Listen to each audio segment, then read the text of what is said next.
వృషభ రాశి వారికి దేవగురు బృహస్పతి వక్రగతి చెందిన తర్వాత 3 విషయాల లోపల కొన్ని పరిణామాలు అయితే మీరు రాబోయే రోజుల్లో చూడగలుగుతారు.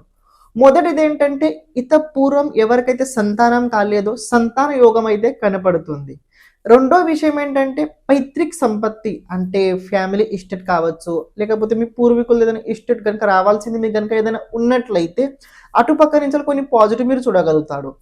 మూడో విషయం ఏంటంటే రాబోయే రోజుల్లో ప్రత్యేకంగా మీ దగ్గర డబ్బు లేకున్నట్లయితే, లేకపోతే డబ్బు వల్ల మీరు ఏదైనా పని ఆగిపోయినట్లయితే పబ్లిక్ అలాగే సోషల్ మీ ఫ్రెండ్స్ కావచ్చు, మీ ఫ్యామిలీ మెంబర్స్ కావచ్చు, అటుపక్క నుంచి మీకు కొందరు హెల్ప్ చేసే అవకాశాలు కనపడుతున్నాయి. ఇది పాజిటివ్. నెగటివ్ ఎక్కడేముందో తెలుసుకోండి. నెగటివ్ అంటే ప్రత్యేకంగా కొద్దిగా ఆరోగ్యం జాగ్రత్తగా, ఇంట్లో ఫ్యామిలీ మెంబర్స్ లోపల ఎవరిదైనా ఒక ఆరోగ్యం కొద్దిగా క్షీణించే అవకాశం ఉంటుంది. రెండో విషయం ఏంటంటే ఈ దేవుడు బృహస్పతి సెకండ్ హౌస్ లో ఉండి 6th హౌస్ అలాగే 10th హౌస్ ని చూడడం వల్ల అనవసరంగా జాబ్ చేంజింగ్ అయితే రాబోయే రోజుల్లో అయ్యే అవకాశాలు ఉన్నాయి. థర్డ్ పాయింట్ ఏంటంటే దాంపత్య జీవితం లోపల ఈ గ్రహస్థితి అంటే దేవుగురు బృహస్పతి వక్రగతి ప్రభావం అంత అనుకూలంగా ఉండదు. కాబట్టి గురువు జపం మీరు తప్పకుండా చేసుకోండి.